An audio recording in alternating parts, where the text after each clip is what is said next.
Quel est le modèle commercial d'Uber? Comment Uber fait pour se générer de l'argent? En gros, quel est le business model de cette application Uber-là? Dans cette nouvelle vidéo, nous allons plonger dans l'exploration du business model de l'application Uber. Nous allons voir en fait comment cela fonctionne et rester jusqu'à la fin de la vidéo parce que je vais vous dire pourquoi j'ai tenu à faire cette vidéo-là sur Jolab. Si vous êtes prêts, c'est parti. Alors, salut tout le monde et bienvenue sur Jolab. Comme je l'ai dit précédemment, allons directement au but. Nous allons parler aussi de business model d'Uber. Pourquoi j'ai tenu à faire cette vidéo? Parce que c'est pas, c'est ce que j'ai l'habitude de faire sur la chaîne. Mais aujourd'hui, spécialement, je veux m'inspirer de cette application-là pour pouvoir mettre en place des séries d'applications. Déjà, ça va me permettre et ça va vous permettre aussi de pouvoir apprendre une nouvelle technologie. Et spécialement aujourd'hui, dans cette série de vidéos à venir, on va parler de React Native. Ça va nous permettre de mettre en place notre application mobile. Nous n'allons pas plonger vraiment totalement dans l'application, mais nous aurons plus que les bases parce que nous aurons besoin de plus que de simples bases pour réaliser cette application qu'on veut faire là. Donc, on va passer par plusieurs étapes. Comment installer son application, comment le configurer, comment en fait avoir une bonne architecture dans notre arborescence de projet afin de pouvoir vraiment avoir quelque chose de plus optimal et ne pas après sur le long terme avoir des applications qui bug. Donc ça nous permet de pouvoir réellement directement commencer à coder, mais en même temps avoir les bonnes pratiques en voulant coder notre application sur React Native. Trop de bavardage, nous allons plonger. Je vais vous partager au fur et à mesure mon écran sur mon ordinateur et on va plonger dans l'exploration de cette application là. Alors Uber en réalité c'est quoi? Uber c'est une application qui permet de pouvoir connecter un passager et les conducteurs. En réalité, Uber, c'est une application qui met en relation des conducteurs et des passagers. C'est-à-dire quoi? Lorsque je veux pouvoir me déplacer d'un point A à un point B, auparavant, je suis obligé de payer quelqu'un pour venir me prendre. Cela prend du temps, ainsi de suite. Uber, en fait, a modernisé cette manière de faire là en connectant des passagers, c'est-à-dire des simples utilisateurs à des conducteurs. Donc ici, il y a en fait un gain de temps. Donc ici, on ne perd plus de temps parce que l'application Uber, il est très rapide. C'est-à-dire, aussitôt que vous trouvez un conducteur, aussitôt en quelques minutes, limite, ça ne fait pas des heures. 30 minutes, 20 minutes, 40 minutes par là, pour que le conducteur, au fait, vienne rapidement à votre localisation. Donc ici, il y a un gain de temps. Il y a une partie suivie en temps réel. Suivie en temps réel, pourquoi? Parce qu'au fur et à mesure que le conducteur se déplace vers vous, vous êtes informé grâce à un Google Maps et tout ça de son déplacement vers vous et ainsi de suite. Ça, c'est deux. Donc ici, avant de plonger dans cette exploration-là, il faut noter que c'est trois personnes qui ont mis en place cette application. Ok, ce sont des Américains. Les trois personnes, je vous le montre rapidement. Il s'agit de Garen Camp, Oscar Salazar et Travis Kalinick. Donc en réalité ici, ils l'ont mis en place, ces trois personnes-là, ils l'ont mis en place et le siège c'est à San Francisco. Au moment où je parle, ils sont à plus de 120 millions de dollars, comme chiffre d'affaires généré grâce à cette application-là. Mais il faut noter aussi que Uber, en réalité, à la base, c'était une application qu'on appelle Uber Cap.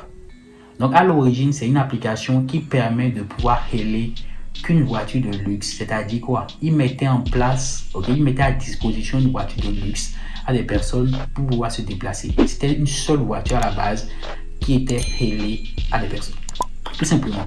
Donc ici, après, ils ont fait moderniser le truc. Donc, comme base ici, l'objectif principal pour eux, c'était de pouvoir hailer, des voitures de luxe. Et ils ont même précisé, hailer qu'une voiture de luxe noire, Donc ici, Uber qui est appelé Uber aujourd'hui s'appelait Uber Cap.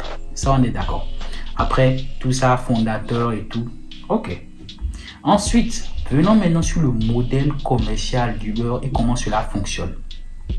En réalité, comme je vous l'ai dit, Uber lui permet, comme je l'ai dit, de pouvoir se déplacer d'un point A à un point B. Et ici, il met en relation des passagers et des conducteurs.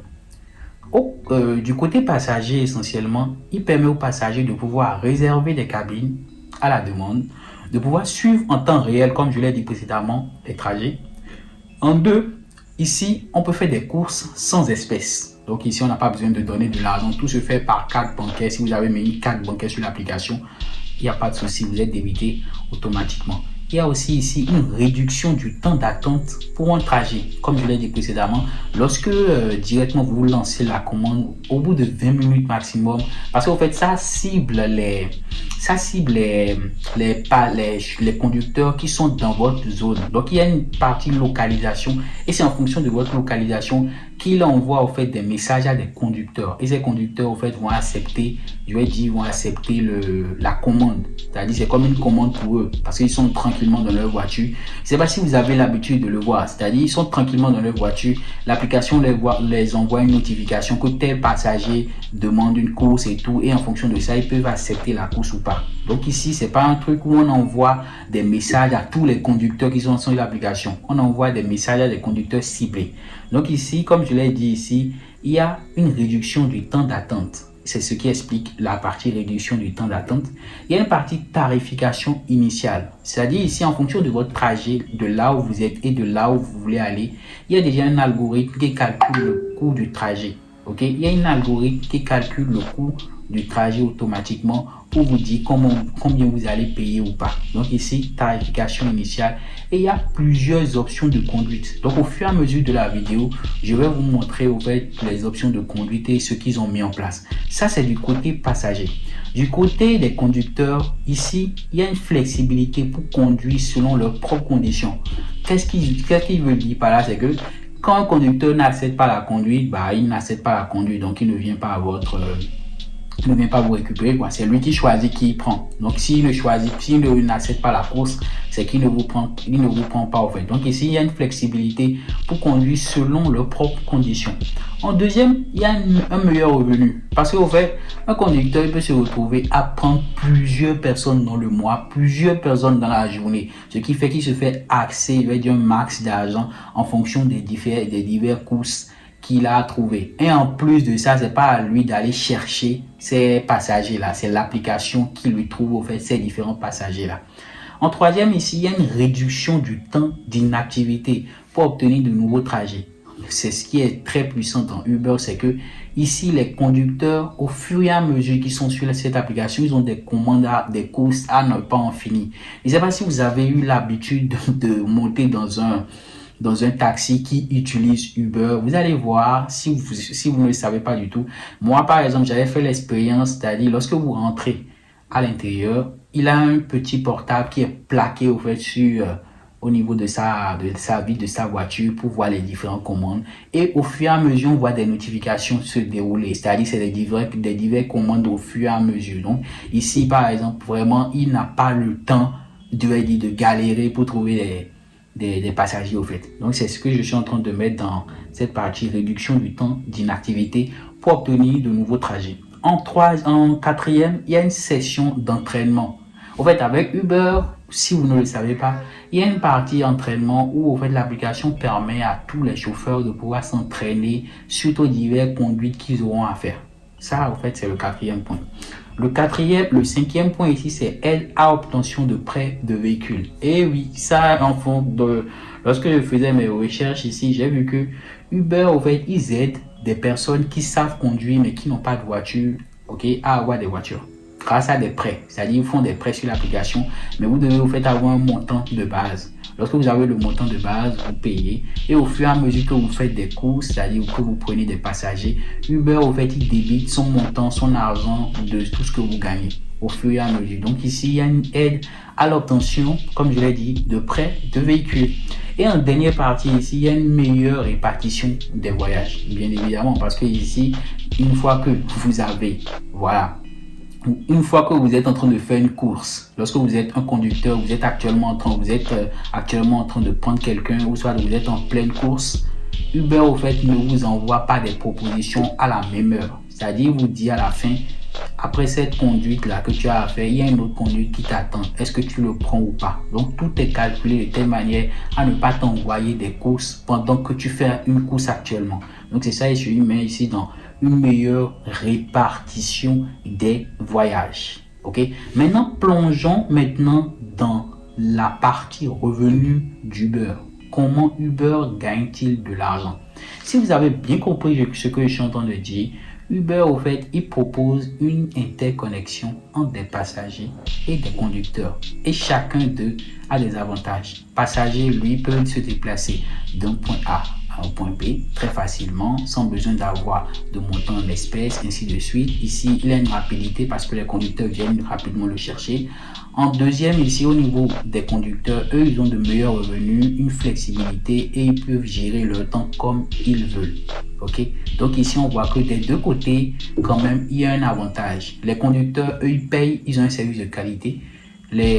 Autant pour moi, les passagers, eux, ils payent, ils ont un service de qualité. Les conducteurs, eux, ils mettent à disposition leur véhicule, ils sont bien traités et ils gagnent de meilleurs revenus, simplement. Maintenant, comment l'application Uber en réalité fait pour se générer de l'argent en étant connecté, autant pour moi, ces deux personnages-là? Donc ici, quand je fouillais, ce que j'ai vu, c'est qu'il y a une commission de voyage. Ça, on le sait. Parce qu'au fait, sur Uber, lorsque quelqu'un accepte, lorsqu'un conducteur accepte un trajet, Uber, au fait, génère un montant. Ce montant-là, c'est pas tout ce montant qui sera envoyé au conducteur. Ce montant, il y aura une partie qui sera débitée et envoyée à l'application Uber. Donc, une fois ici, quand je parle de ça, je parle de commission de voyage. Donc ici, Uber gagne déjà une commission sur tous les voyages que les conducteurs acceptent et que les passagers, que les passagers au fait demandent simplement. Maintenant ici, il y a une tarification dynamique. Et c'est ça qui est très fort parce que quand j'ai fouillé un peu dans le truc, c'est que Uber, il y a une tarification dynamique. Et il y a un algorithme qui permet de pouvoir détecter cela. Alors, qu'est-ce que je mets dans tarification dynamique? C'est que, en fonction de votre situation actuelle, de votre position, Uber sait s'il doit vous débiter plus ou pas. Et voilà. Donc ici, vous voyez la tarification dynamique. La tarification de pointe est un concept nouveau qui a été popularisé par Uber et adopté également dans de nombreux secteurs tels que la livraison de nourriture. Chaque fois que la demande de taxi est plus élevée que ce qui peut être servi à ce moment, par exemple à l'aéroport, après l'atterrissage d'un vol, le tarif augmente en fonction d'un algorithme de calcul de prix de pointe. Donc ici, ils ont mis en place un algorithme qui permet au fait de pouvoir détecter rapidement là où vous êtes. Et en fonction de ça, en fonction de la situation qui se passe là, il sait au fait s'il doit vous débiter correctement. Donc quand il dit correctement, il doit vous débiter un peu plus ou pas. Donc ici, certains conducteurs se déplacent vers la région de pointe pour gagner en supplément, augmenter l'offre. Et certains passagers choisissent d'attendre pour se déplacer, réduire la demande. De cette façon, Uber est en mesure de mieux gérer la situation d'inadéquation entre l'offre et la demande. Les conducteurs gagnent plus d'argent, Uber gagne plus d'argent et les clients dépensent plus d'argent, mais ils obtiennent des trajets urgemment. Donc ici, ce qu'il faut retenir, c'est qu'il y a un algorithme, de pointe qui permet en fonction de la situation actuelle ou de l'endroit où le client, c'est-à-dire le passager est, de pouvoir facturer plus ou facturer moins. Et en fonction de ça, les chauffeurs, c'est-à-dire les conducteurs en profitent parce qu'ils peuvent se déplacer rapidement vers l'endroit avant que Uber leur envoie le message. Et là, en fait, ils gagnent plus. Donc, c'est ce qu'ils mettent au fait dans la phrase de fin en disant que Uber, les conducteurs gagnent plus, Uber aussi gagne plus d'argent et les clients, les passagers dépensent plus, mais quand même, ils obtiennent des trajets, urgemment. Parfait. Il y a une partie aussi course premium qui est mise en place par Uber. En fait, Uber propose plusieurs options de conduite. Des berlines abordables ou berlines, ainsi de suite. La marge bénéficiaire pour les trajets premium est beaucoup plus élevée et permet à Uber de gagner plus d'argent. Donc ici, il y a une partie, comme je l'ai dit, course premium, qui permet à Uber de mettre à disposition des voitures de luxe. Et ces voitures-là permettent à Uber de gagner encore beaucoup plus d'argent. Donc ici, très très intéressant. Je vais vous dire pourquoi je suis en train de scruter cette histoire. Il y a une partie frais d'annulation. Ok, si un passager annule, bon ça on le sait parce que ça nous arrive quoi. Voilà quoi. Parce que sur Uber, quand tu annules un trajet au bout de 30 minutes ou 20 minutes avant que le trajet doit se passer, tu es débité. Donc c'est ce qu'ils mettent ici en disant si un passager annule un trajet après un certain laps de temps, disons 5 minutes, les frais d'annulation lui sont facturés. Bah ouais, c'est normal. Il y a une partie location aux chauffeurs. Et c'est ce que j'ai dit. Uber gère un programme de location de véhicules dans plusieurs de ses pays cibles pour aider des nouveaux conducteurs à embarquer plus rapidement. Okay? Les conducteurs doivent payer un dépôt de garantie initiale pour le véhicule et les paiements sont automatiquement déduits chaque semaine des gains du conducteur. C'est ça. Donc ici, Uber, il vous mettra à disposition des voitures que vous pouvez au fait utiliser pour conduire et prendre des passagers. Mais en contrepartie de ça, Uber au fait, eux, ils se génèrent de l'argent et vous-même vous générez de l'argent. Et en dernière partie ici, il y a une partie partenariat, marque de publicité, ce qui est normal. Quand une application commence pas à évoluer comme ça, il y a plusieurs personnes qui veulent faire la publicité sur l'application. Donc ici, ils ont mis en place toute une partie partenariat de marque. Donc Uber, au fait, ici, ils mettent en place des parties pancartes sur l'application, des banners et tout, liés à des publicités pour se générer aussi de l'argent. Ok? Et en plus de ça, ils ont dupliqué le modèle. Là, on est en train de parler des chauffeurs de véhicules, mais en réalité, il y a Uber tout court, il y a Uber Eats et il y a Uber Freight. Donc Uber tout court, c'est pour les véhicules. Uber Eats, c'est un modèle toujours, c'est le business model, pareil que Uber, mais cette fois-ci pour la nourriture. Et en dernière partie ici, on a Uber Freight ici, ça c'est pour les camions, tout simplement. Donc ici, ce qu'il faut réellement comprendre ici, c'est que Uber, comment ça fonctionne? Uber permet d'interconnecter deux personnes, des passagers, des conducteurs, et plusieurs opérations sont effectuées à l'intérieur pour que le passager puisse atteindre son objectif qui est de se déplacer d'un point A à un point B. Ça c'est un. Le conducteur, lui, le conducteur, lui, il peut directement se faire de l'argent grâce à des divers courses qu'il aura à faire. Et en plus de ça, même s'il n'a pas le véhicule, Uber met à disposition des véhicules qu'il peut utiliser pour faire le trajet. Et plusieurs autres secteurs, plusieurs autres petites fonctionnalités, plusieurs autres outils, je vais dire business plan, qu'ils ont mis à l'intérieur de cette application-là. Si vous avez bien compris ce que je suis en train de dire dans cette vidéo, vous allez voir que ce modèle de fonctionnement de Uber, on peut le prendre et le dupliquer dans plusieurs autres secteurs d'activité. Si je prends l'exemple typique, par exemple dans le domaine du luxe, là actuellement, il y a plein de sites de luxe qui permettent de pouvoir payer des outils de luxe. Mais le problème, c'est qu'on ne peut pas avoir, je ne suis pas au courant de ça, je ne sais pas si actuellement, il y a au fait une application qui permet d'interconnecter toutes ces boutiques de luxe là. C'est-à-dire quoi?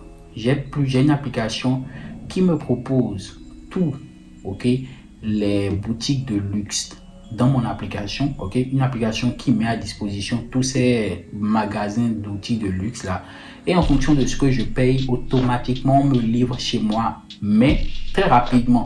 C'est-à-dire si on détecte ma localisation et en fonction de ma localisation automatiquement, on sait si la boutique peut me livrer à n'importe quelle heure et à n'importe quel moment. Ça c'est un modèle d'Uber qu'on a au fait utilisé. Ça c'est pour la partie luxe. Mais on peut le faire pour des salons de coiffure, on peut le faire pour le transport, c'est déjà pris. On peut le faire pour les salons de coiffure, on peut le faire pour le luxe, on peut le faire pour le divertissement, on peut le mettre en place dans tous les secteurs possibles. Donc, dans les prochaines vidéos à venir, je vais vous expliquer quelle application je veux mettre en place et vous allez suivre avec moi au fur et à mesure comment cela va se passer quelle technologie on va prendre pour l'utiliser. Ça serait l'occasion pour moi de pouvoir réellement apprendre une nouvelle technologie avec vous, React Native. Voilà, je vous l'ai dit, on va utiliser React Native pour pouvoir mettre en place cette application-là et nous allons voir au fur et à mesure comment cela va se passer. Et en plus, c'est pas une vidéo que je vais filtrer, c'est-à-dire couper. Ça serait au fur et à mesure, je vous partage toutes les différentes étapes pour pouvoir mettre en place cette application-là. Je ne veux pas vous mentir en vous disant que j'ai jamais fait du React Native. Je le fais, mais pas assez poussé. Mais au cours des prochaines vidéos, je vais vraiment me mettre sur le sujet et vraiment essayer de mettre en place cette application-là. Je vous donne rendez-vous pour la prochaine vidéo et on va parler de comment ça va se passer.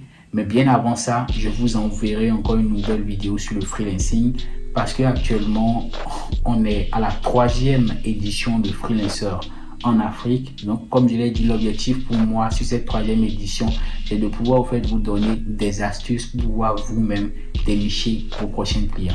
Si cela vous intéresse, en commentaire, cliquez sur le lien, réservez l'appel et on se donne rendez-vous pour la prochaine vidéo. Peace.